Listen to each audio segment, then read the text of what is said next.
Streaming.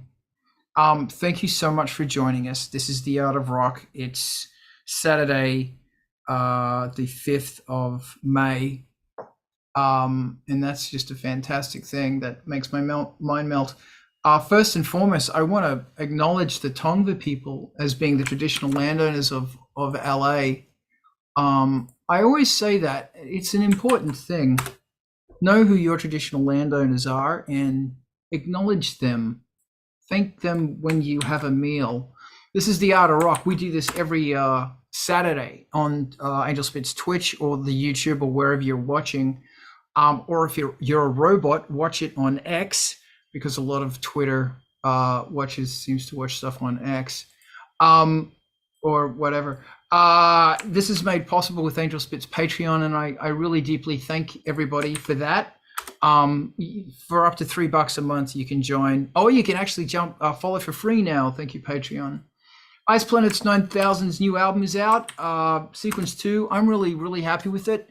And all of the Kickstarter pledges have gone out. So they're in the mail. So you'll be receiving them this week. In fact, I saw a whole bunch of them that are coming in today. And I thank you so much for backing that. And we're actually going to be starting with a topic that's really going to inspire that Ice Planet stuff. Thanks again, Brett, for those fucking awesome photos. Industrial Incisionist playlist. Okay, so this is a playlist of a bunch of bands that are here, a bunch of new industrial bands, plus a bunch of old favorites. So that's on Spotify. Go like it, follow it, listen to one of those bands and follow that band. And if you want more music, the only place to go is MTV TV. And after we're done here today, we're going to be rating on over. And I've always said to people, man, I promise you're going to find your favorite new band on MTV TV. You watch that show for an hour and it's like you're deep dive Googling into these crazy bands. And if you've got a video, send it to them and they will play it. And also MTV TV also has a Patreon. Go support them. We've got to keep this going. It's a fine thing. This is Art of Rock. And we're actually going to start today with something that is not related to music, but it definitely is. Brett, tell us about your amazing adventure. All right. So started well enough. I'm sure we're all aware now because it's going around the news that there's a pretty major solar flare thing happening. It was much stronger than they predicted, and it was strong enough to actually it's able to be seen in Savannah, Georgia. So my wife and I, we went to dinner last night, and when we were leaving, I'm like, the sky is much redder than it should be. It's like you get used to seeing like light pollution and whatnot, but that's not what color this was. It didn't have the sodium vapor look. And so I started pointing a camera at it with night sight because there's still enough light pollution to make it a little bit difficult. And I captured all kinds of cool pics. And then it started hitting the news, and it was confirmed that it was actually being seen here. And I don't know, man. I've never seen one before, and it really kind of just got my brain going crazy and kept me up till about 2 o'clock in the morning. And then I couldn't sleep this morning because I wanted to go look at it again. So, yeah, really inspiring in that regard. And I guess if I had another message to say behind that is, take a look at real life. There's all kinds of cool stuff all the way around. This is absolutely amazing. Is it still going? Yes. So it is. In fact, California may be able to get some good images tonight. But the news was showing auroras all the way to southern Florida. And we're talking the Miami-ish area. So it's a major thing that is happening like all weekend, basically. And the impacts are going to be felt in waves, according to the Space Weather Agency. I guess that's NOAA still, but anyway. So the effects will be up until like a week long, with the peak of it being like this weekend. Like, wow. I'm going to be outside again tonight trying to see them. Okay. I found like my time was like, it seemed to peak for me like around 9, 10 o'clock and then back off. But like Alabama, I think they peaked like around 1 a.m. or something. And so yeah, Okay, this is the greatest fireworks ever. Now, Brent, also you texted me and you mentioned that it made you feel of music. Like you mentioned Ice Planet 9000, but what did it make you think of? I want to talk about the grandeur and the music and the feelings and everything here. so so like Ice Planet has these swells and these and of course you're a master at chords. Um, and honestly, after so I couldn't see everything with my eyes the way I wanted to. So I had to use tools. And once I started doing so, all these other things are being revealed by using those tools. And so I found it to be very reminiscent of listening to Ice Planet in that regard. It's like or anything, any kind of art you love, you start hearing the depths, and in that regard, I'm sitting there immediately looking at it like, okay, well, these could be covers, images, arts of themselves. um One of the cool things is like on an edited picture is just seeing like the top of my neighborhood, and I understand it. And then you're literally seeing the red light columns coming down. And I made a comment to my buddy. um I was like, well, you know it's got to be a pretty major event for a solar storm to be seen in Savannah, Georgia. Uh, it's even more major if you can see it in like Florida. Are you kidding me? Right? It's been 20 years since the last storm of this strength. Um, and I had a kind of cool thought. It's a little dark, but aren't we all? Um, and that was, at least the end of the world would be pretty. So, but that's kind of where my brain went. And thank you, Rezi. I see your hand. I'm actually going to throw it to Rezi. Then I'm going to throw it open to because I'm looking at these images you sent me, and it's like, what incredible eternal depth, Yeah. and what chords are they? What sound is that? And how huge is that reverb? Like this is a sound that stretches back 10,000 years. Mm-hmm. Like, how do we create something like this? Just throwing it out. Rezi, I see your hand. Jump in. I'd love to hear your thoughts. I grew up in the suburbs south of Boston, and there's a lot of trees. It's kind of in the woods, but in driving around at night, once you get your license, it's like freedom and you get to go places. And I have a memory. This had to have been probably 1989, 90, close to that. I was driving around with my bandmate at the time, Jason. We're doing band stuff between things. And in the woods, you pass fields, and that's when you can see the sky. And we passed something, listening to the tunes and cranking them in the car in the winding back roads of the, sort of like old growth forests, I guess, maybe, that we cut these neighborhoods through. And you look to the side of the road and there's somebody's field, and it's enough to really open up the sky. And the glow and the immensity of what caught our eye at that time was, I mean, obviously startling. You see this effect and you're not sure if you really saw it, and you look again and it's definitely there. And the impression, like once you stop and pull over and have some clear sky view, is that it's so massive and it's so distant and fills your visual field so completely, if you're in the right place for it, that when these things move and shift, it's like nothing that large and expansive ever moves with that kind of speed, even though it's just a flickering light effect. That I felt something similar to the immersion of CADs in synthesis and music very clearly, because you have that same fully immersed sensation of deep reverbs and changing things that sound beyond the scope of what you're hearing in the headphones. Mm-hmm. And I don't remember if I took anything away with it from a songwriting perspective, but there was a real connection and something visual that you don't get in daily life that you do get with music on a pretty regular basis. And I think we maybe take that for granted a little bit about Well, Carl, you obviously don't because your output and records bear it out. But the large, moving, shifting, evolving, and sometimes flitting beyond their seeming mass, like in ways that are physically impossible, kind of experience.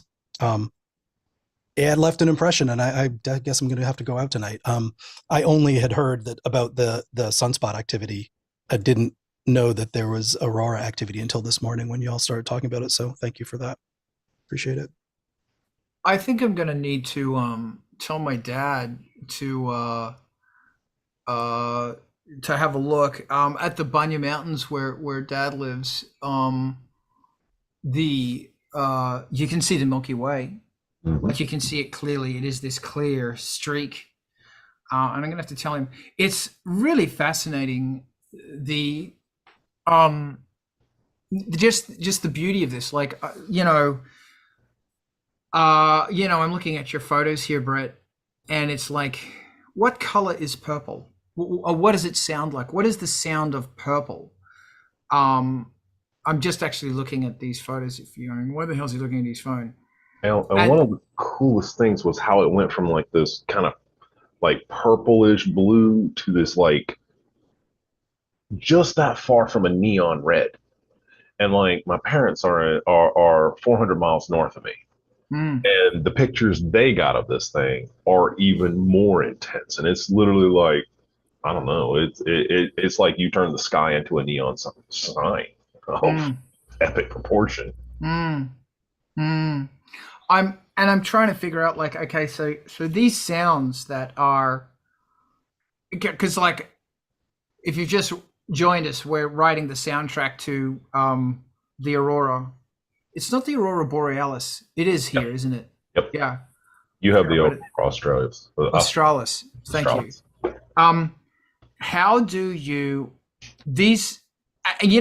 if you're into ambient music or even look whatever it is you're into, like I'm looking at this and I'm going, Jesus, how do you create music that is the soundtrack to this incredibly amazing ballet of this immensity? Brett, please. I think you have chords that are being built and destroyed and moved along the spectrum kind of randomly. You know, like if you want to look at the science of it, it's the Earth's magnetic lines of flux peeling away. Well, that, yeah. Okay, so let's, because when I see this, I think something I'm trying to do is get back to what's called the pentatonic wash, where it's just the 5 notes, the minor pentatonic. And the great thing about the minor pentatonic is you can play any of those notes you want, and it doesn't really clash too bad. I like throwing other things in there. I like weird scales. I like weird chords. But I'm trying to simplify things and get back to the minor pentatonic. And, when I look at this, I think it looks like a very well spaced out where notes are just coming in and coming out.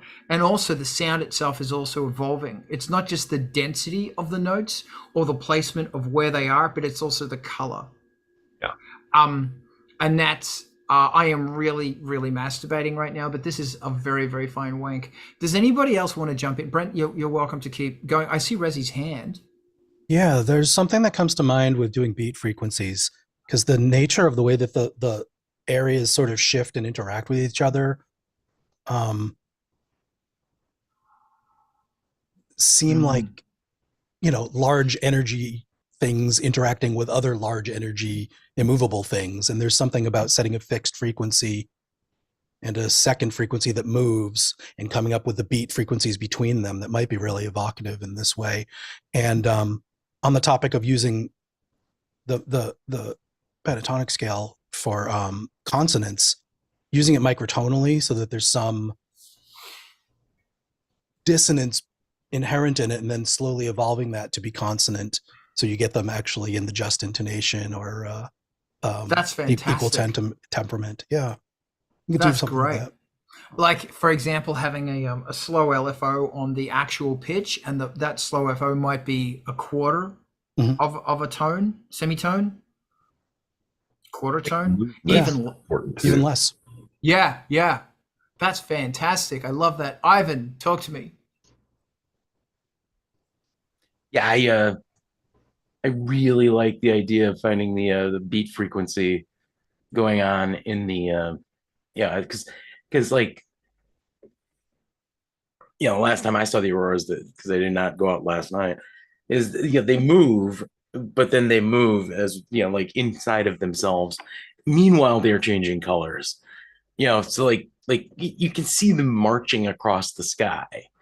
Um, and they're very tall, then they're very short, then they're very tall again, as they hit the various like electromagnetic waves of the planet's polar structure, and pockets of different densities of gases, because it's not like a neon sign, it's the same chemistry as a neon sign.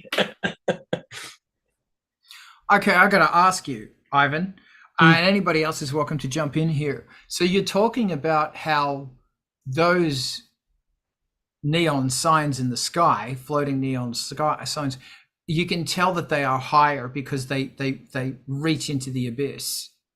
How do you how do you do that musically? I think that is shaped like reverb, Okay. like and but like deep long taily reverb, and So if I can, something I love doing in Ice Planet 9000 is really heavily uh, automating the reverb. So the sound starts back here, low volume, lots of reverb. And then at some point, it's going to come right to the front with no reverb at all. And then it's going to fall back. And there's always this stuff is moving in and out of the pool of reverb. I think my only thing about reverb is I've got to always be really careful of the it's them damn low frequencies, because when I look at that image, that thanks again for sending me that, Brent, I don't see any cluttery muddy frequencies in there. I just see beautiful shiny clear, it hurts me to say this, digital, and maybe the earth is that bellowing lowness or something, I don't know, or the wind, I don't know. Ivan, talk to me, keep going. I mean, right now the atmosphere is all charged up, and so it's going to cause some crazy stuff. And I wasn't thinking about it earlier, but when I got home, I'd been very inspired by Revco cattle grinder, so started working on putting together the drums for it, and um, using the brap to augment the kick drum to make it better. But I'm running that through the Fairfield radio frequency generator, so it makes RF noise. Um, and it was it's on a little bit of an LFO, but it was going like the depth of craziness it was making was better than usual. The only way I can Mm. put it. And I suspect it's because like this pedal will just accept whatever radio noise is around. So like right now, I'm fairly certain there's plenty of radio noise to go around. Mm. And it make like I need to track this today while this can still work. Mm. I actually have a friend I need to hit up. She's got one of the Soma ether thing, which also does the same thing. I should tell her to turn it on. She uses it to find ghosts. Hi, Danica. You should definitely be looking for them today. Yeah, a lot of ghosts. Wow. Wow. These are star ghosts. Thank you.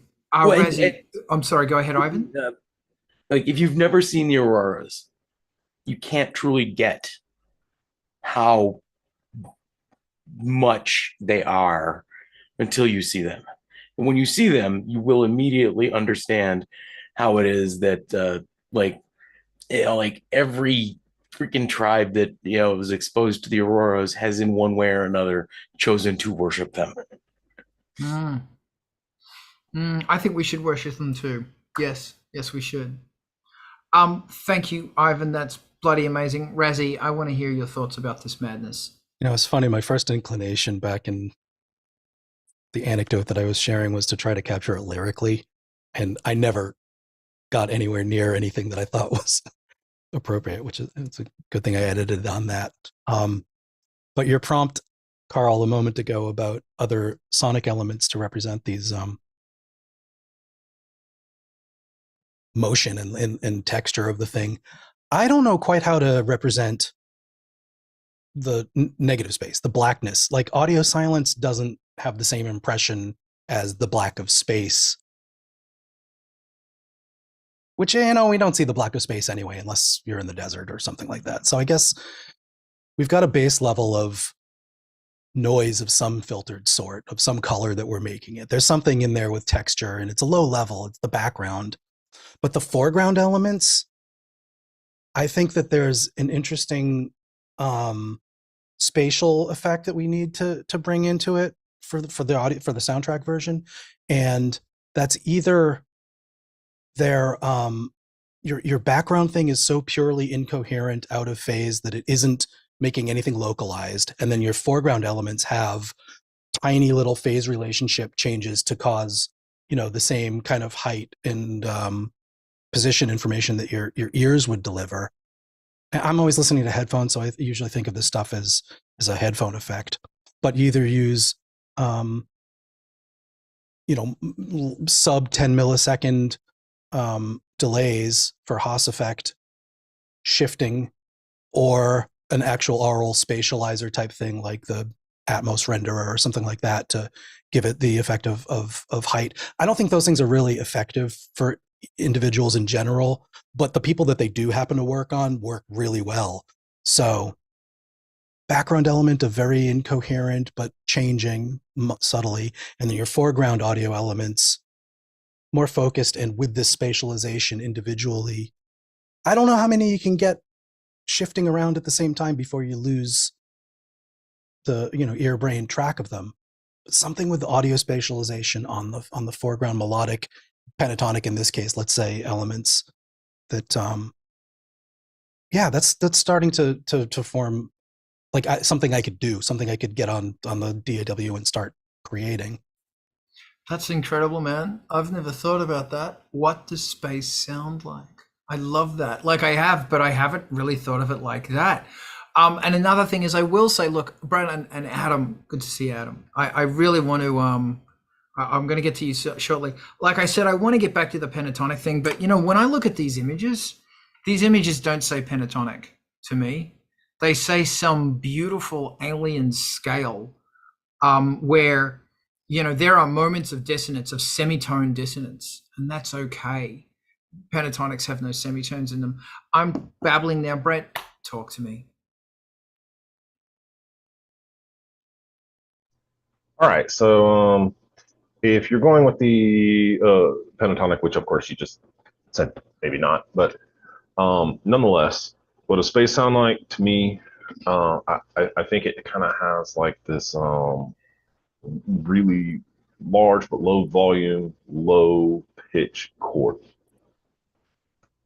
Then the streaks and whatnot, these are things like we're talking about using like spatial effects. I would say filters as well, because there's that whole, it's a three-dimensional thing that's happening. It's coming down, it's moving laterally, it's making curtains and waves and columns.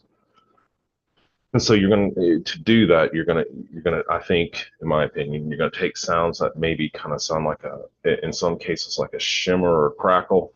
I don't know exactly what sound yet, but like if static could meet very musically breaking glass. And it was like a rain that kept moving everywhere. And then, of course, you can experiment with colors as frequencies. But it to me is kind of like, you know, you're looking at the normal background, and then it just starts doing stuff. I mean, yeah, it's kind of like, I don't know, it's kind of like, what does it sound like if Earth is having an acid trip? Now you're talking. Thank you. That's great. Adam, it's good to see you. Hey, question, Adam, and thank you again, Brett. Did you get a t-shirt? I sent you a Nice Planet t-shirt. Did you get it? You did. I Okay, did. I got awesome. the package. Thank you so much. And Thank you so much. I didn't get to say thank you because this is the first time I've seen you since you're back. So it is very nice to see that you're back and Thank you. doing well. And I hope that you know you've got, you know, a good sense of peace. And I know going through that is the hardest thing in the world. And Thank you. I don't envy you going through it. I don't look forward to it myself. You know, but my thoughts have been with you constantly. Thank you. As for the aurora thing, so I went out to look last night, and unfortunately we had some clouds low along the horizon, and so didn't really get the best view of it, but you know, could see some color streaks in the sky, but not the most awesome. I have had the fortune of seeing the Northern Lights several times in the past, and once as far south as Northampton, Massachusetts. You know, going all the way to Savannah is amazing, and certainly where I grew up, south of Miami, the Northern Lights were like a fiction as far as we were concerned. You know, I was probably the only kid in my neighborhood who had seen them because I had family that lived up in Holderness, New Hampshire, which is by Squam Lakes. There's Big Squam and Little Squam, and so when I was young, we were visiting, and they would go out ice fishing, you know, and so they would drive out onto the ice and then, you know, set up a tent.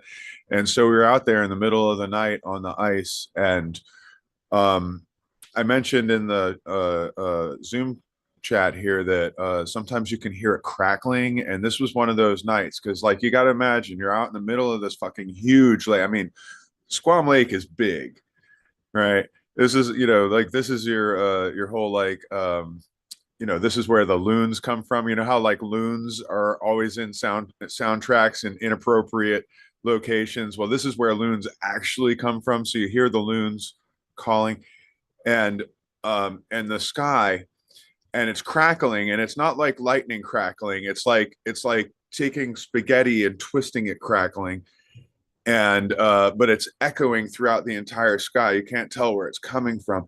And then of course you got the sounds that the ice makes, because the ice just sits there and goes the whole time. And so when, yes, almost like high tension power lines. Yes, Brett, I'm with you on which I'm pretty sure they got some Star Wars sounds out of those high tension lines. I used to hit them with a stick to make those noise. But what Razi had said earlier before about you know, the microtones sort of becoming you know, going from the microtone to the equal temperament note or whatever. So I posted this tune over in the Zoom chat there. It's called Brazil by Luke Abbott, Abbot. And the reason that I posted it there was because in the beginning of the tune, it starts off and there's this very pure sounding note. It's like, and then it goes, whoa, it just like slides away. And it's like, and it does this kind of like wavering thing where it kind of like pitches up and then comes down just a little, and then pitch, and it just kind of slides away. And I thought about what Razi was saying, and I thought about what I was seeing as a child, and that's what it was like to me. It was like it wasn't a lack of cohesion that became cohesive. It was cohesion that became incohesive, but in, you know, and that's kind of, and I also agree very much with the idea of drones, Brett, like sort of holding down the general tone of it. You know, I feel like the way to approach this might be one possible way to approach it anyway, would be to you know, use the reverbs and the spaciousness of like the Tibetan monks and the large churches and those sort of things where the chords are from single notes that become layered and layered and layered, so that and then also including the pwings and beans and you know, to give it those sense of immediacy within the long timeline of the occurrence. Because yeah, you know, when you watch it, you don't just watch it for like a couple of minutes and it goes away. It's like you watch it and you're like, for hours. It's like it's just this unending entertainment.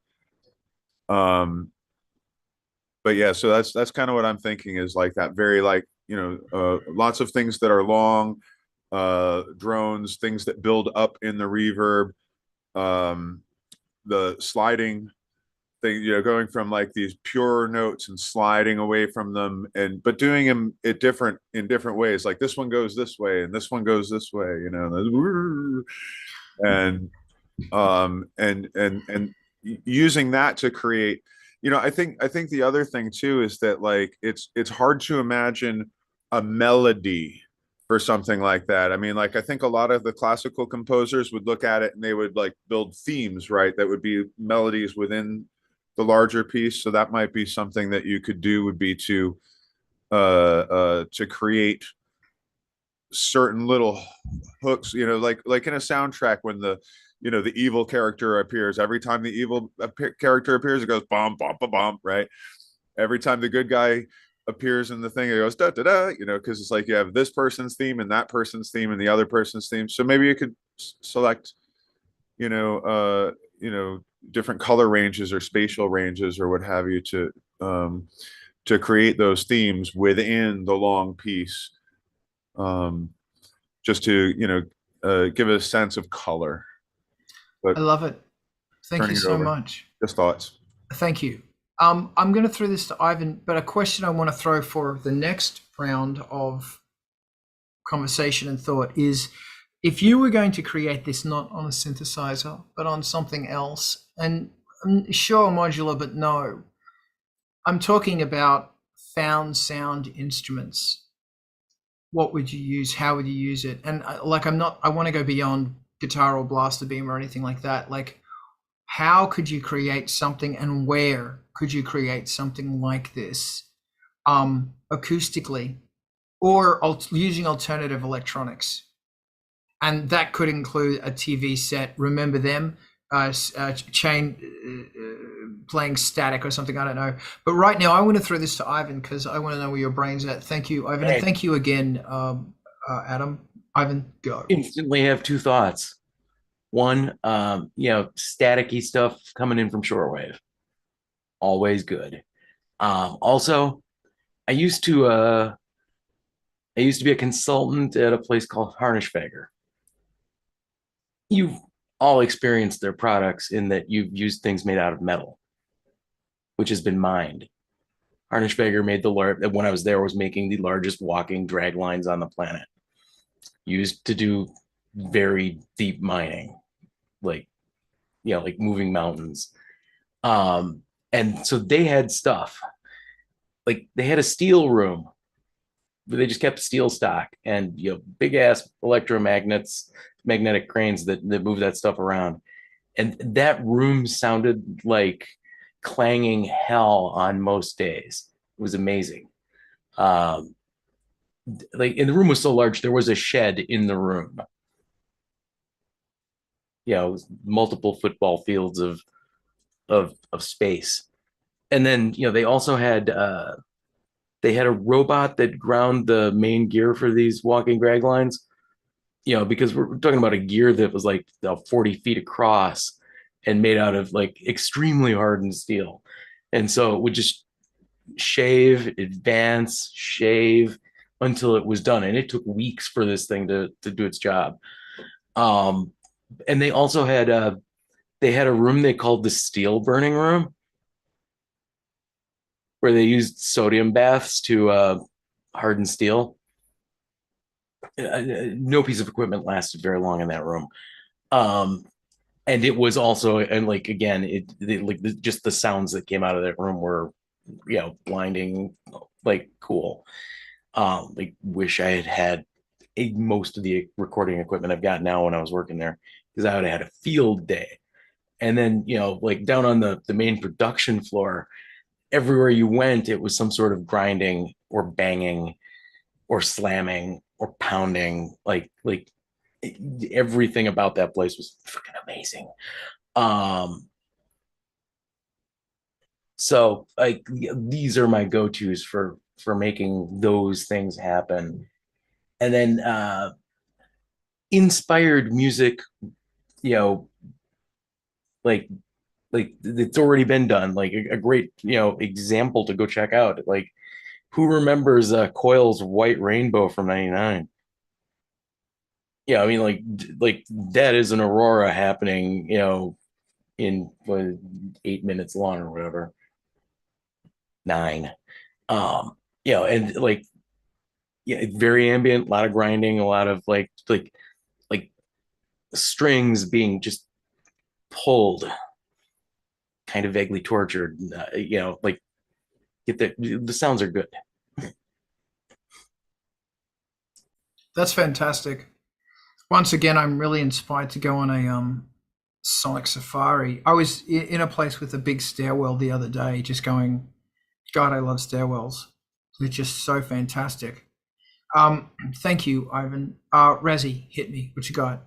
Ivan, as you're talking about the scale of excavation equipment, I jokingly mentioned Bagger 288 just because of meme, but also there's something instructive about the size difference between the human scale parts of these things, where there's a little house on there, and then there's the vehicle, but the house is 4 stories tall. And if you look at where the door is, it's like, oh my God, it is massive. It is like mind-blowingly, and there's probably a limit right at that sort of scale of things that we build as humans that triggers my own personal sense of awe about the size of the thing around it. And that part where the people go on ships too, like there's like it's made of some sort of like either lapped wood or corrugated metal, and you don't see the scale of those details because it's so huge. But when you look and you focus in, oh, that's okay. Clapboards on a house, clapboards on that. Like there's 1,000 of them big. I'm fairly certain the first time that I walked into the plant and saw them building the cabin portion of a Dragonline, and I noticed that it had like a kitchen. There's an apartment and a bedroom, and the kitchen is like, there's plenty. Just tuck it in one of the break room and like sleeping berths and in a bathroom and then the actual control cabin. Like the scale of it was just of that. It's of just that one little part. There's something to be drawn from that about how to approach scale, not the type in where we're talking about the key that you're in, but the type of in music where some sounds strike you as small or short or quiet, and some sounds strike you as large and low and loud, and having bringing those kinds of contrasts in to inspire that same kind of trigger the sense of wonder that hits me visually with those things. And Carl, I think you asked about ways to sort of get that from nature. My first thing was guitar techniques, of course. And you said no guitar. And then one other way that there's like obviously field recordings of large things in large places. I mean, that once you put compression on that and make it so that the transients are kind of quieter, so they're in range, and the bloom of a large space is loud and artificially boosted, you start giving an impression of the size of what that object was, dropping a piece of sheet metal into a thing in a large ambient space, that kind of stuff. Which, the key is capturing it, preserving the transient without distorting it all, and then letting the tail ring out and processing it so that you get some of exaggerated impression of what you heard in the space. And also, I did a thing once. I think I mentioned that the place I lived was on where they built the entire Third Harbor Tunnel was the term for it at the time when they were doing the big dig in Boston. And some of the equipment that was accessible were these maybe 50-foot diameter metal tubes of 2-inch sheet metal, probably. I think they were there to be like caissons so that they would be things you could put other stuff into and operate in. And we brought an AM FM radio and a couple of mics, and we're just tuning into the ambiances and reverberation inside that, and it was getting some musicality to it. It's the closest thing I can think of, like, that was like intentionally set out to get some kind of well, I don't even know what we were going for at the time, but it reminded me of it. Let's just say that. Yeah, that's absolutely lovely. That's divine. I just wanted to say, Rob, thank you so much. I'm loving your comments. Welcome, Rob. And Adam, you're here. Aaron, it's great to see you. Labyrinth, thank you for coming in. Kitty Bell, always great. Always wonderful to see you guys. I was going to burst into something crazy, but I forgot what it was. No, it's gone. Does anybody else want to jump in at this point? Please, Razzie, go. I don't know. I just wanted to say that this is the episode that somebody samples to make the next Little Fluffy Clouds. Awesome. I'm assuming. I don't know what that means, but thank you. Adam, hit me. I know what that means, Razi. It's the orb. Little Fluffy Clouds.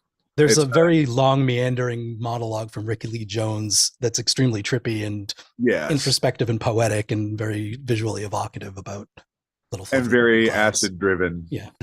Yeah. By which I mean the content, even not necessarily the sound, although some of the sound is acid too.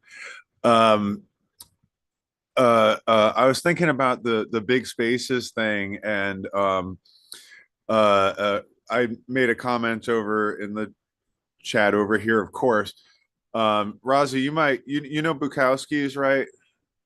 Downtown, a bit Back Bay there. Next to the Pike. Parking garage there, and it's got this huge spiral up stair up there, and if you go there at 3 o'clock in the morning, I used to do a gig. I used to do a number of gigs down the street along Boylston there, and so I'd park in that garage, and at 3 o'clock in the morning, I'm packed out. Everybody else is fucking unconscious somewhere, and I'm the only person in the fucking world. And I would go in there, and that's singing in that is a big part of how I found my voice and found discovered the way to sing my songs, because it's just so huge. I was thinking of another time I was helping a friend out. We were working at Guitar Center, and there was an empty store next to us, and it had these walls that were like false walls that were built in, like Macy's has and stuff, where like inside it'll all be racks and that kind of shit. So it had these huge walls that were false walls. They weren't connected to the ceiling, but they were two of them, and they were set like directly across from each other, like perfectly.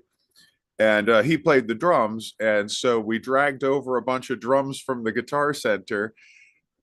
Somehow it was just one of those things, like we went in one night and just kind of tried the door and was like, holy shit, it's unlocked, and we went. And so we dragged the drums in there, and of course we're at Guitar Center, so it was like, let's pick a microphone, and we went in, and so we set up microphones close to the drums to get the close sound, and then we set microphones up like halfway and then like way back by the other thing to get the slappy reverbs and stuff. And I don't have the recordings myself, it was like a thing I was helping a friend do, but it sounded really cool. And it was one of those things, like by adding the reverb to it, you know, and sort of adjusting it for the time a little bit, you get that hugeness that Razi's talking about, because, you know, especially taking the close miking layers and having that, you know, quite squeezed, compressed, and then this huge, like, it was like John Bonham shit.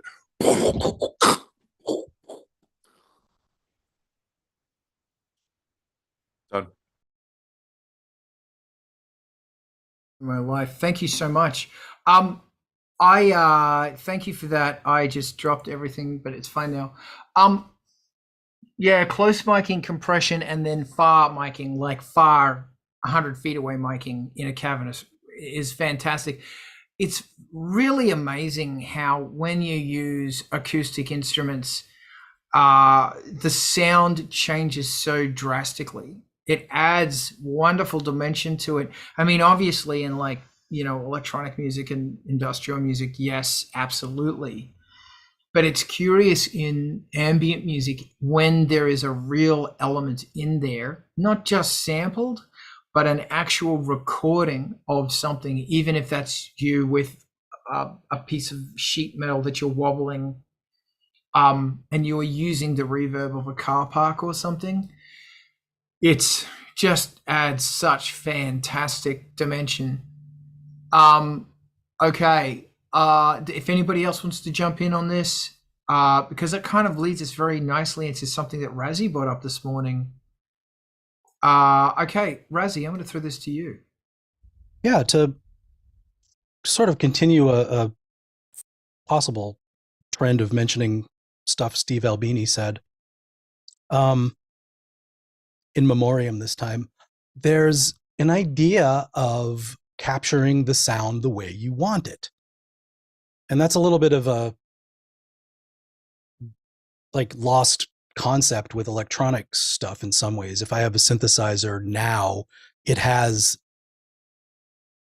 other stuff after the tone source. It's got a modulation chorus, it's got a reverb or a delay or something, and we're definitely compressing it. And does it have a really natural dynamic range anyway because we've got a VCA? What does it even mean? So the concept of getting an electronic sound right from the start, I would like to hear people's take on that and what it would mean to them to do that. But as far as also in Albini's mind, capturing what a thing actually sounds like, and that's like deceptively simple or complicated depending on which side of that you're looking at. Like if you take the time to hear what a thing sounds like, move your ear around in the space, really think about it, and then place a mic and have the instrument play and listen in isolation to what that event sounds like in the electronic version, and then make adjustments and bring the room in, which ties in beautifully to what we were talking about before. It may take multiple microphones to give the same impression that your ear brain hears with your eyes operating and being in the space and being able to move your head around to simulate that effect and get it on tape that way. There's some trickery and some specialization and some listening and moving of mics and moving of the source that you need to do. So to wrap it back around, the idea is to like get sounds right on tape. And I've been working this week really hard to like learn a part and learn the other part and learn to play them together and then record until I get them right. And just, it doesn't have to be perfect the whole way through. But I'm working on acoustic guitars sounding just the way I kind of want them to and not having to do too much later on in the chain. And I hope that, you know, like inspires some ideas or discussion. This is fantastic. I thank you. I'm going to be hijacking this shortly to talk about cooking, which is actually talking about music. But first, here's Adam. Yay. Okay, fantastic topic. This is super interesting. And we've talked before about David Byrne's theory. I think it was David Byrne that talked about the, you know, music made for the space it's expected to be performed in. And so I think what Steve Albini is talking about, I think that works great for rock and roll. Like when you've got a 4 or 5 piece band, 6-piece band, 12-piece band, whatever, rock and roll, funk music, Razi and I have sat and listened to the Superstition separation, Stevie Wonder. That's a great example of where that technique is going to be awesome. I mean, like, even the air, like we were joking about it, you can hear the horn players talking in between their takes, and they're like, hold on, we got to play, and like having that air just ambient through the whole track makes a difference, right? I think with dance music, and a lot of what we do in the modern age, I think we have kind of the opposite. Instead of being like the Beatles with Abbey Road, how they have the speaker in the basement and then the microphone on the other end of the basement to get the reverb, like we have all this artificial reverb, so we can be like click cavern, click closet, and so I think as producers, especially of electronic music that's intended to be played in dance music venues or the like, let's put it that way, that our technique is really to get it with as little of that as possible. Like we're constantly muting, like we do our shields and soundproofing stuff for the vocals and vocal booths, whatever, to isolate it so that there isn't a great deal of reverb, so that we have control over it. I feel like it's two very, very different ways of approaching space, and accomplishing space. But I also think that,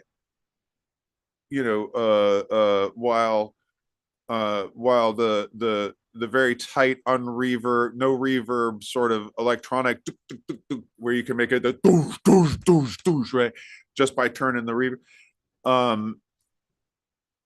I think when you're talking about rock and roll and ensemble sort of performances, the more that you can get it into the same room and use that room, the better it's going to sound. And I think there are a lot of classic and very famous examples of rooms that people like to record in because the acoustics were great, and usually when the acoustics are great, it means that they have a favorable reverb. They like the overtones, everything sounds nice and warm or whatever, like good quality wood that matches the quality of the wood in the guitar. Who knows?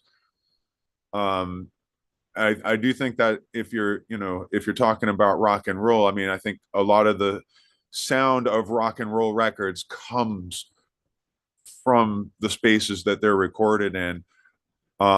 I'm not so sure about now with rock and roll bands. I mean, I know that some of the bands have done some pretty cool stuff. Like I know the Black Keys did some kind of cool miking and that kind of shit.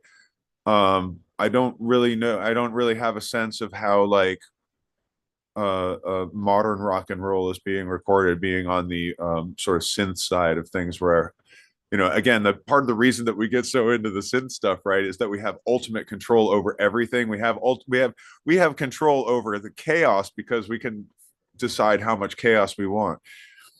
But yeah, okay, so handing it over from there. Thank you. Thank you very much, Adam. I just had a thought that the quest for perfection has numbed the human experience in music. Because I'm a really big believer in the clap track and all that stuff. But I'm going to throw this to Brett now. Thank you, and thank you again, Adam. Brett, what you got?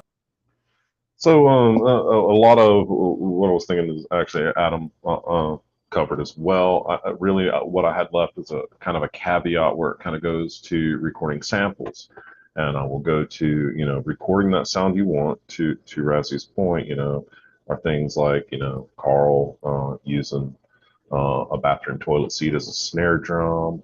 What is it, that big ass simulator that ended up being like half the dinosaurs in Jurassic Park.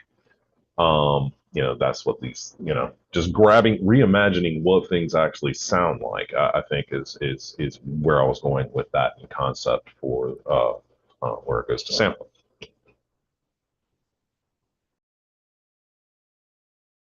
Yeah, I love it. Thank you, Razi. On the, I'm really in tune, Carl, with your topic of perfectionism numbing sort of the rough edges. And it's been on my mind for about a month intensely, and for a lifetime, certainly less intensely, but with it comes back a lot. And the idea of some of my favorite recordings have errors, and definitely they did not intend to do that, but they kept it because it was the performance. And things that are ineffable, that are just a product of how it happened in the space, and you could simulate them, but they didn't. They did it that way. And the one that comes to mind is like two that come to mind that aren't mistakes but are intentional are Kate Bush's entire vocal sound. It's compressed and ambient, and it's always got the room in it. And I don't know how it's made. I don't know what room she used. I don't know what mics she used. I don't know where she stood. But you get a picture of something intentionally crushed and strange. Later albums, especially. And then the other more classic example is Bowie. When they're in the post-war hall and they've got microphones set up at distances with ostensibly noise gates, so as he sings louder in each verse of Heroes and choruses, successive mics will pick him up some more strongly. So it's a intrinsic to his performance and the space and the electronics and the intentions of how they set them up in the moment, as the story goes, what that recording is going to be in that preservation of an event. And that's fantastic. But there are so many songs with clams and people playing out of sync and distorted vocals that made the cut. And that's my idea for a TikTok series, is to focus on those, sample the little glitches and errors and bad notes, and magnify them and present them as some of my favorite things and moments about classic rock. So don't steal my idea yet, everybody. That's excellent. I've got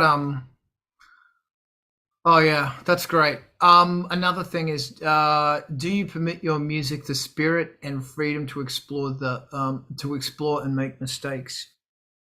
Like, are you, do you acknowledge your song as it is an organic life? Whatever it is, however we want to describe the spirit of music, what its life force is, but it's a life force.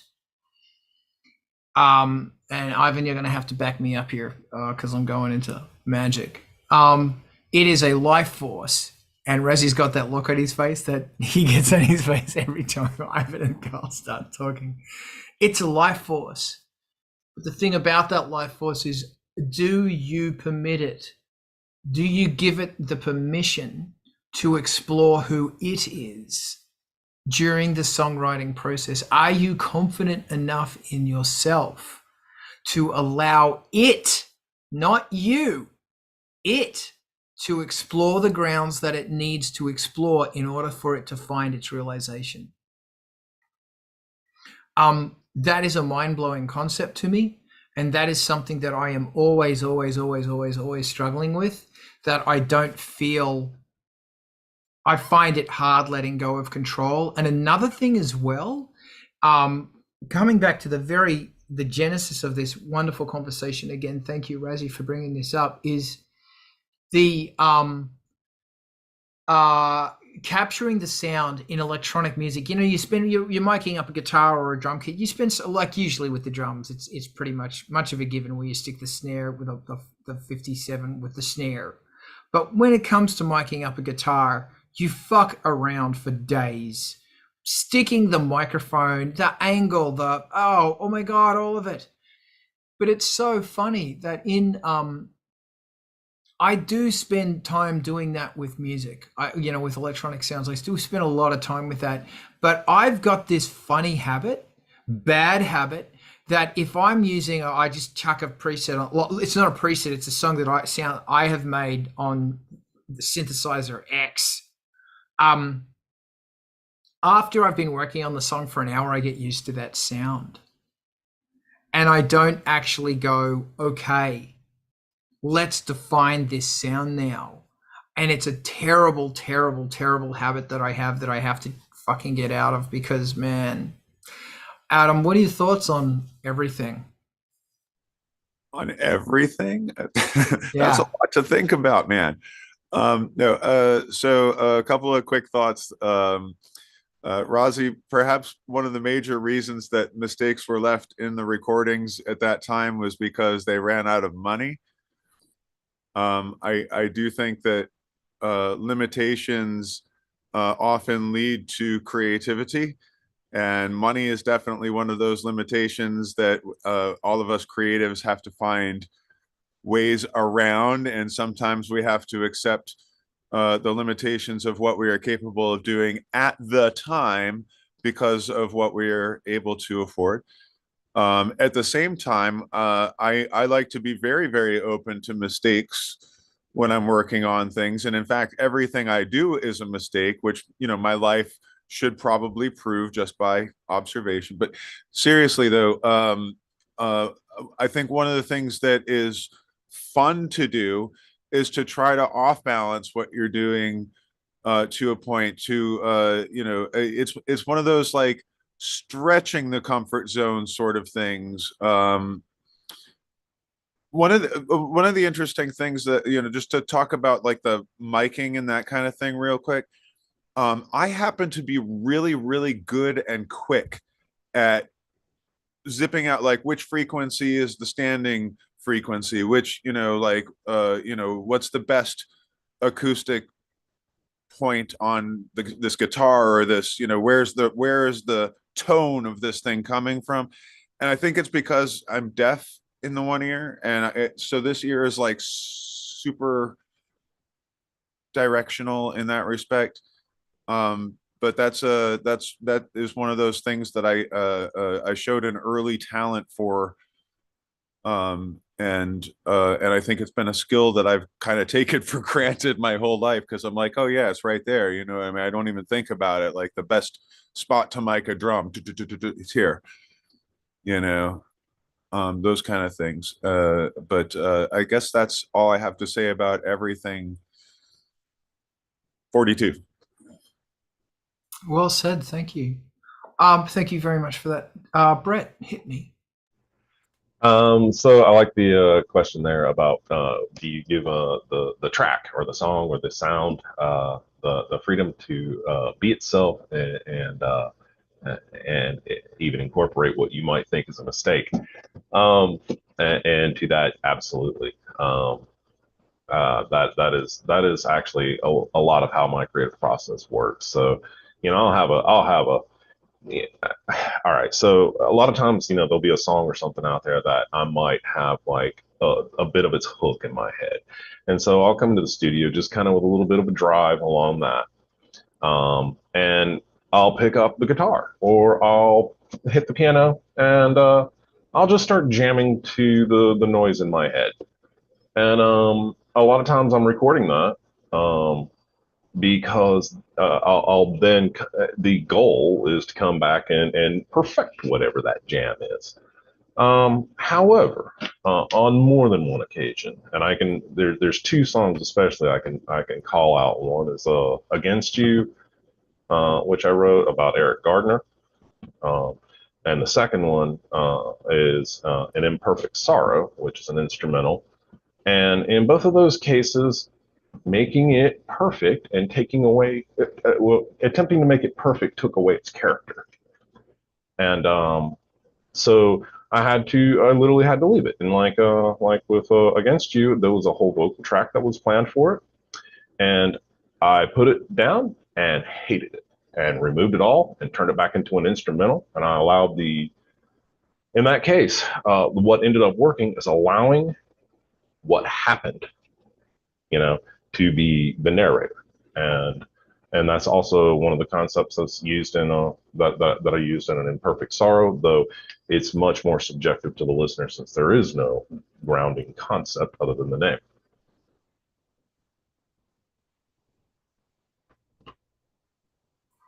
Thank you.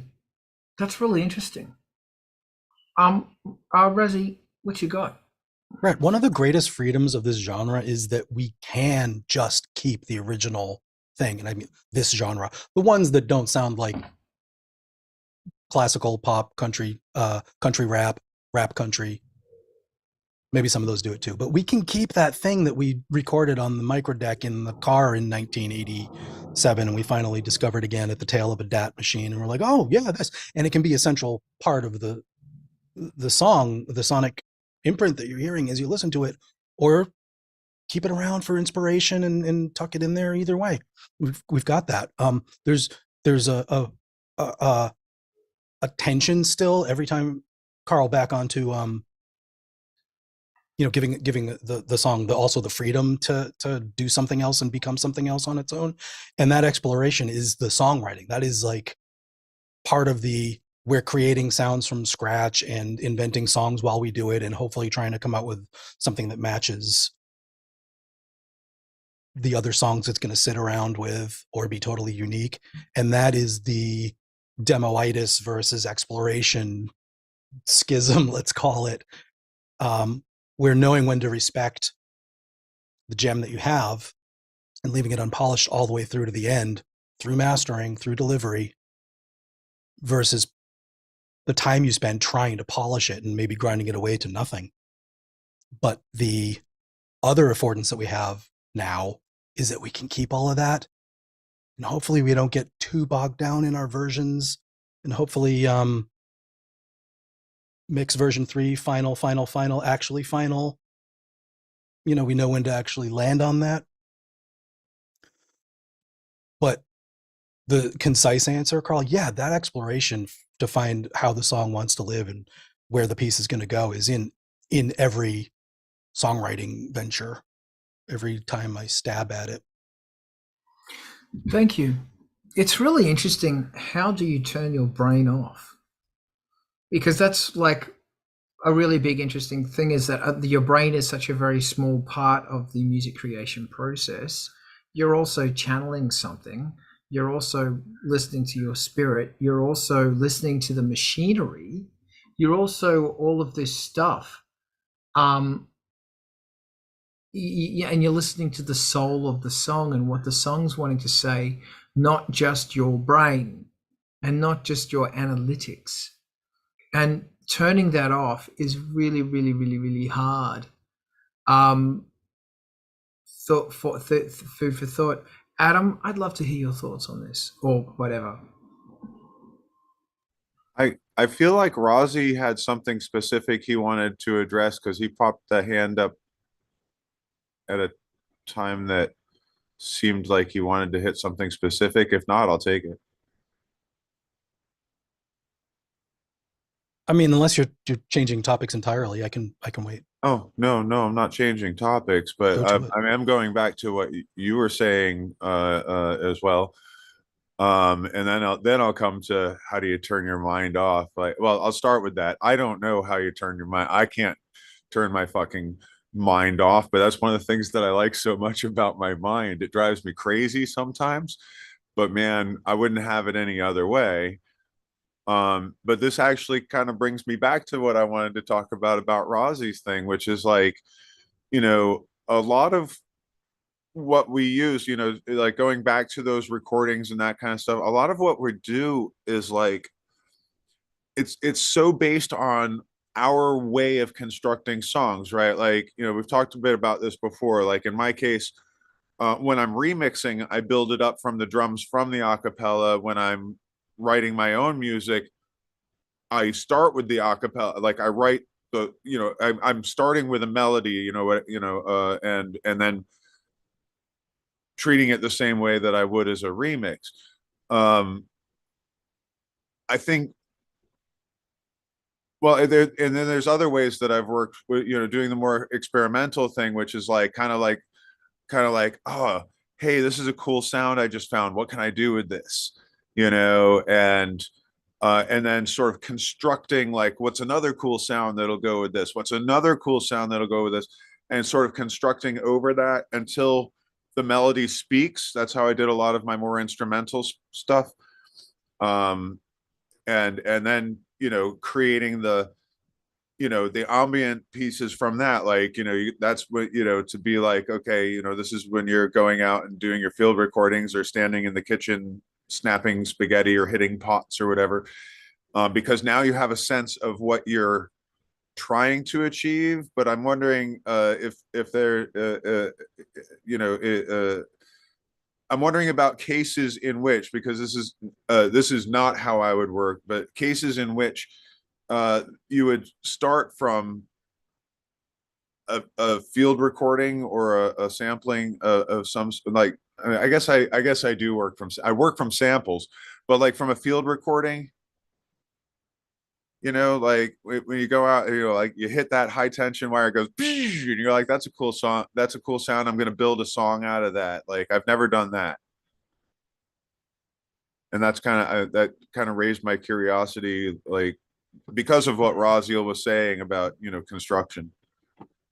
It's very interesting. And also thank you, Rob and Kitty. There's some great conversation going on Twitch right now. It's really interesting how I'm making a list of things that I want to challenge myself. Again, thank you, Art of Rock, from today. It's bloody awesome. Thank you, Adam. That was great. Razzie, what you got? Talking about our meditation practice, our losing ourselves, our Mihai Csikszentmihalyi flow state, high challenge and low high enjoyment at the same time. I don't have a way to get into it reliably. I'm not, same with Adam. Like, I don't know how you do that.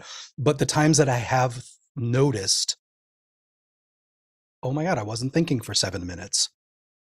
It has been, it's not pretty, but it's like, play the part, hit undo, record, go. Play the part, hit undo, record, go. Play. And this drilling and repetition and looping on trying to get into the essence of where the notes fall and trying to make the metronome groove and trying to make the part play with the other parts. Like, it's just me. I'm hitting buttons and I'm looking at a screen and I'm working. In this case, I'm gesturing with the guitar because that's my experience this past couple of weeks.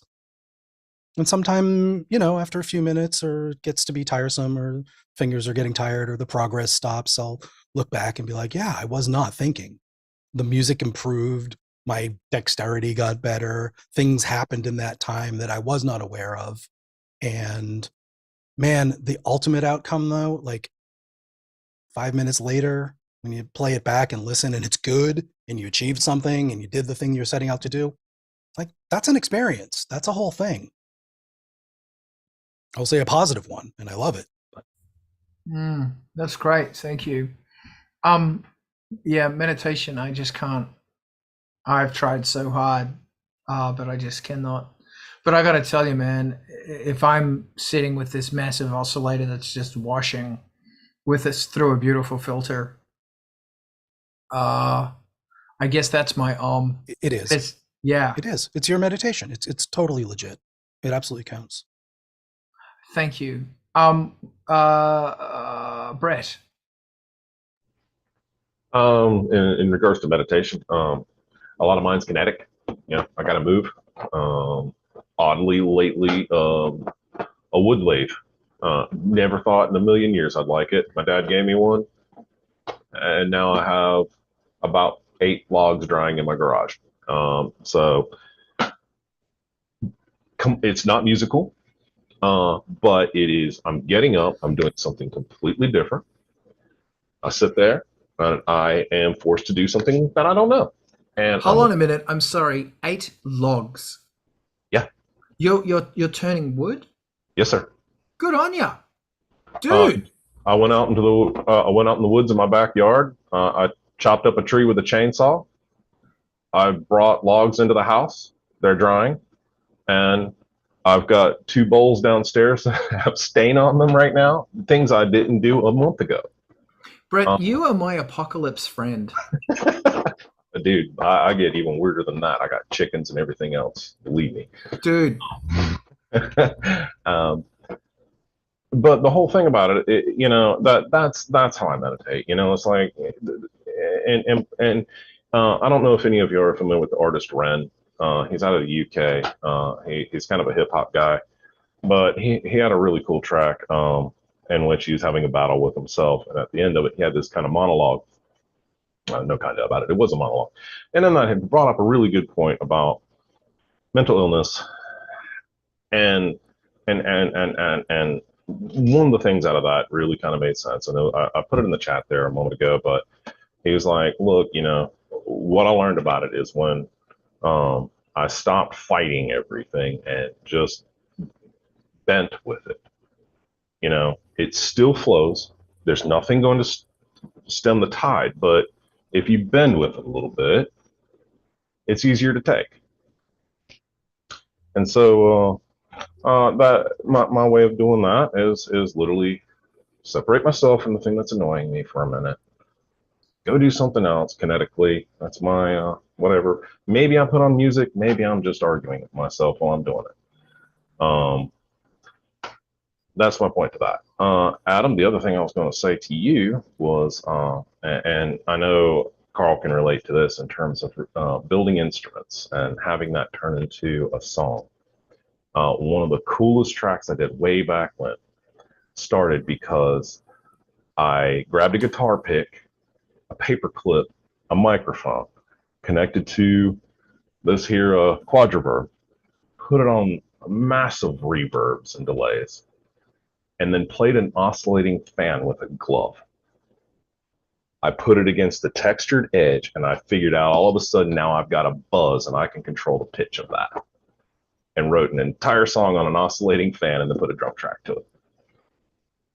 Have fun. That's great. That's great. And it's such a great thing to remember that there are so many things in your house that are musical that you may not be using as musical. And sure, it's not just ambient music, it's industrial music. I shouldn't say it's not just industrial music. It is. It's just industrial music. Because everything's industrial music. And if you disagree, you can fuck off. But there's so many things that are instruments. Just record them, or like you said, stick them. When you were a kid, you used to get the card and you stick it into your bike spoke, so your bike would go grrr. I wish they'd do that with electric cars because I still can't hear them come. Because the I think that joke may have landed slightly differently in different people's minds. It's just there's all so many wonderful things. I have this maggot. Angelspit's maggot is playing a bike spoke. There's a little melody in there it's not going grrr, it's actually playing each of the things, each of the different spokes. And that's why I'm all about because they're all microtuned differently. And the wonderful thing about playing something as an instrument that is not actually an instrument is that it's going to be creating tones, intervals, and harmonics that other things are not going to create. And that's the wonderful thing about, then you start distorting that stuff or whatever. And then you start bringing out those glorious harmonics. And with these harmonics and intervals come emotional responses that are not planned, are foreign and alien, and are going to set things into a different place. And that harks back to the conversation about what is the soundtrack to an aurora. And the more I think about it is auroras don't care about scales. They don't care about pentatonics. These are the mergings of colors created by the miracles of the universe. And that's what the music should be too. Thank you, Brett. Adam, breakdance for me. Okay, so I realized while Brett was talking that I lied. I did actually build a track out of a sample. It's Nevermore. I started with the marble dropping in the bowl, tick tick tick tick tick, right, and then I do a lot of time stretching with that and that kind of persists through the entire track. That and samples of Vincent Price reading Edgar Allan Poe. I was trying to think. Razi, you're going to have to help me out with this one. Was it Chroma Void? It was Mark Lucasio's band. And they had the cool saw blade thing that they would play. And he ended up giving it to Jason Cohen when he moved. Don't remember the instrument. I just remember the Marimba Lumina Buccola instrument, which had microtonal capabilities, but I don't remember that one.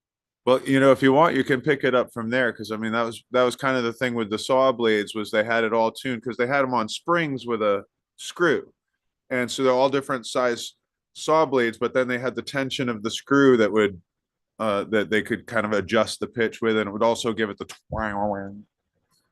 But just sort of thinking of interesting things that can be used as instruments, I suppose, and to do it melodically, like what the reason I thought of it was because of what Carl was saying about the playing on the bike spokes, which I think, all of us as creative children probably did it. Boring children probably don't do it, but I think I do think a lot of actually, okay, I'm going to run down this real quick and then let you guys run down it. But I think a lot of what we do in our childhood experiments become important learning that we hearken back to in our careers. You know what I mean? Like, again, talking about allowing for imperfection and experimentation. I think the closer that we stay to that childlike state of experimentation, just doing things because fucking why not? It's cool, right? The better. Yes, 1,000 times yes. If I just can really quickly. It's curious how I always have this hang up with music. Razi, please don't forget what you're going to say. I always have a hang up with music that I put all this time and energy into it and da-da-da-da-da, and not, I always go, I'm not happy with how many people are seeing it, or, how many people are getting this amazing merch package and all this stuff. And then everything to me comes back to cooking. That it's, I love cooking. I'm not very good at it, but I love cooking. Everything I cook has the same taste. It's got that same kind of timbre of taste, and I want to get away from that. And it's very similar with but I cook for me. The joy of cooking is for me, and sometimes maybe one or two other people. Although while I was away, I cooked a meal for my family, which I've never done before, and I blitzed it. And it was great fun. Thank you. And I need to develop the joy of cooking for into my music. It's like with my painting, I ended up giving all my paintings away to my Patreon supporters. Thank you guys so much. With Ice Planet 9000, because it's a commercial thing, but it's also a fantastic gift. And that's the thing about, I need to find that place again where I am going to sit now for the rest of the day and I'm going to create this music. And I'm going to fuck around as much as I possibly can. And allow whatever the spirit of this track it is to manifest itself. And I'm going to be the shepherd for this song. And that's such a wonderful thing. I need to be more of a chef. Razi, I'm prattling and I need you to rescue me. I want to amplify what you said a minute ago and turn it around a little bit. You said that there's some distinction between the universe's music and what we're doing, but what we're doing are the same ratios and the same appreciation of symmetry and balance and harmony that the universe provides. It's just our little sensitivity to a certain spectrum of it and within certain parameters. But you cannot, well, you can, and you do, separate the macroscopic universe's music from the audio music that you make. You are part of that universe. You are the expression of the universe making the music, and you are responding to the greater energy that is out there capable of being formed into music. And that is the sharing, that is the communication, that is the working to connect with people. And on some levels, that's 50% of what it's for, or some percentage. It's tickles something within you, but it's meant to be expressed and shared. And good, keep doing it. This is what we're here for. But you are the universe. I thank you for this. I'm starting to think I've always wanted to have a pirate radio transmitter. I've always wanted to do it. I've always wanted to have a pirate radio station.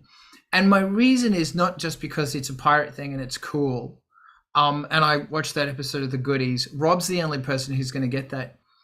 But also, I want to transmit my music into the universe because it will keep going forever. That even once the earth has disappeared, I want my music to keep going. And the good thing about there's not so many radio. I have a suspicion that increasingly radio broadcasts are becoming less and less because more stuff's going digital. And I foresee a time when there's going to be a lot less radio, and that I think is when I want to get like some bullshit receiver or something and just go, I exist. That's it. That's all I got. Your hand is still up, Raziel. You've got that look on your face. Here it comes. I know this is in the air because Ivan has the FM simulator device, but I bought an FM transmitter 2 weeks ago and it arrived from China. So it's a kit. I'm building it, and it will be part of a effects chain, not necessarily to broadcast to the universe. But that just expanded my concept of what it can be. But it is I'm going to be doing that. I'm going to be putting my modulated signal out into the universe. I think it's going to get absorbed by the ionosphere probably, but let's just say it makes it out past that and goes off into space. It's beautiful. That's fantastic. Does anybody else want to jump in at this point? Because and I'll just say we have talked about acid quite a few times today, which I think is good. I think a good show either talks about Fleetwood Mac or acid or both. And we did mention Frank Zappa, so we're doing okay. And also Stevie Wonder. So as far as legitimacy, thank you, goes, I think we've hit it. Does anybody else want to talk about anything else? If we're done, we could definitely raid on over to MTV TV. Maybe should we do that? Oh, I see that the hand of the resonator. Yeah, just a little quick one. It came back to mind, and it's in the little note that I made about sort of the topic where we started about getting sounds that sound good. And it was distilled into no great sound survives an anechoic chamber. A gunshot sounds like nothing. A hand clap sounds like nothing. You need the room, you need the environment, you need to interact with the air and the walls and the people to have a truly great sound. That's great. And it's also really interesting how sound is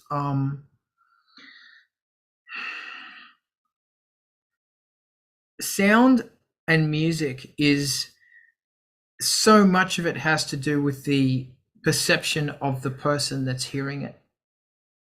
And it really gets into the really strange multiple realities thing that, you know, I don't know what music is. I don't know what is this, a three-dimensional art form? It's sure you're decorating air and you're sculpting air, but there's something about it that is a higher dimension because it's reliant on time, and time technically is not a dimension, but I don't want to have that conversation right now.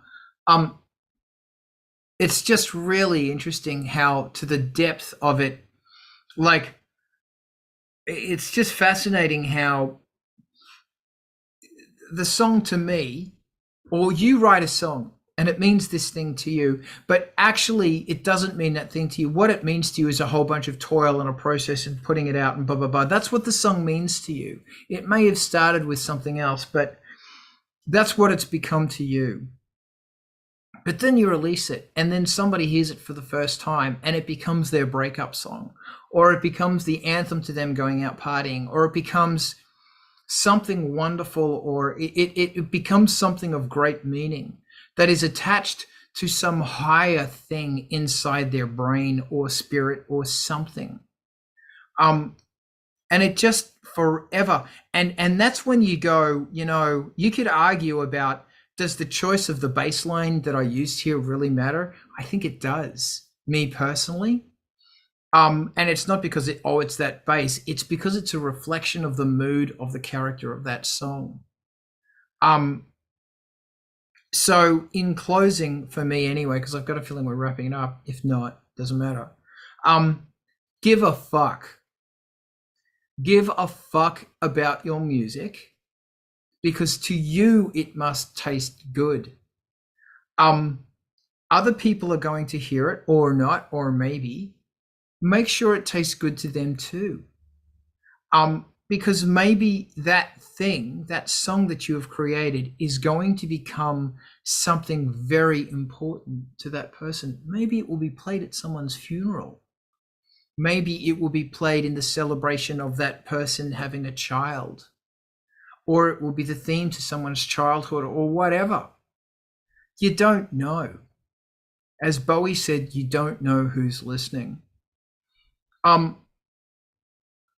So does anybody is welcome to throw in here, and if people are feeling quiet, we might get the engines revving for streaming on over to MTV. Let's do it. Diana, can you set up a raid, and let's raid right now. Thank you everybody for joining us here today. We're here again next week, every Saturday. And thank you. And also, this is made possible with Angelspit's Patreon. $3 a month it could cost you, and you're going to help keep me going, and I'm very grateful for it. And Razi, again, thank you for covering me while I was away. You're welcome. So are we rating? We are rating. Great. Go enjoy MTV TV. And if you're not on Twitch, who has probably already rated, this is where we're going, because it's where all the cool kids go to party. That's MTV TV. So please join. Awesome. Please join us there. If you're watching on any other like YouTube or something, go on over to MTV TV, because it's amazing. We'll see you next Saturday. Thank you so much. And we're just going to hang back here and chat for a bit. You rock.